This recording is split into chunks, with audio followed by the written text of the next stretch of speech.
सितम की आग में जलते रहे अवाम मगर जहां पना हमेशा जहां पना रहे। हुकूमत अपनी गलतियां तस्लीम करने को राजी ही नहीं। Shame, shame and shame. ढिटाई की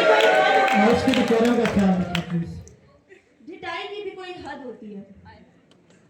मैं सबसे पहले तो इस बारे में बात करना चाहूंगी कि इन्होंने कैरेक्टर की बात की है, तो हाउस के डेकोरम का ख्याल यहाँ भी रखना बहुत ज़रूरी है। और जहाँ एजुकेशन की बात हो तो वहाँ खुद भी थोड़ा एजुकेटेड होके यहाँ बैठना ज़रूरी है।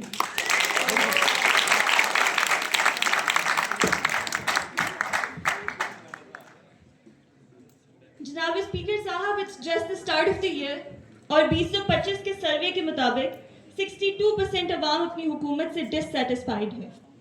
इसकी वजूहात क्या है? क्योंकि इनके 10 साल के प्लान्स चल रहे हैं और वो कब से, पिछले 20-30 सालों से 10 साल के प्लान्स ही चल रहे हैं जो सिर्फ कागजों पर हैं, उनकी इम्प्लीमेंटेशन कहीं नहीं है। एक बात है जनाब सदर कि आज भी पाकिस्तान में बिकने वाला खालिस दूध अमरीकी शराब से ज़्यादा नुकसानदेह है और इसकी जिम्मेदारी किसकी है? हुकूमत की है। हाइजीन की जिम्मेदारी किसकी है? हुकूमत की है। हेल्थ की जिम्मेदारी किसकी है? हुकूमत की है। एजुकेशन की जिम्मेदारी किसकी है? हुकूमत की है। लेकिन हुकूमत इस वक्त कागज भरने में मसरूफ है, इनके प्लान्स चल रहे हैं।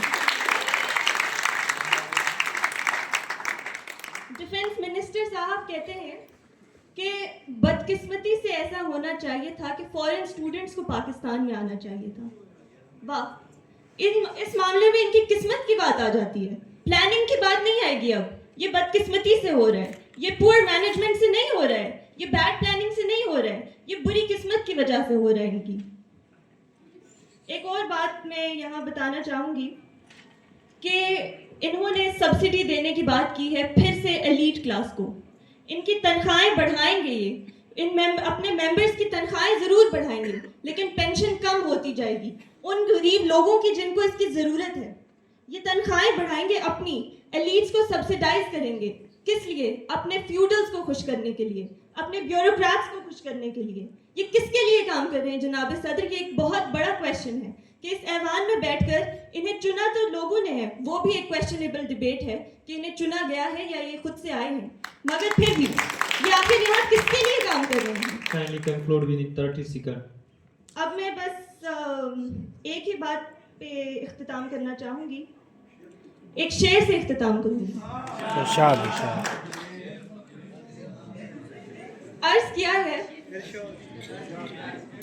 काबे किस मुंह से जाओगे गालिब, काबे किस मुंह से जाओगे गालिब, शर्म तुमको आती नहीं है।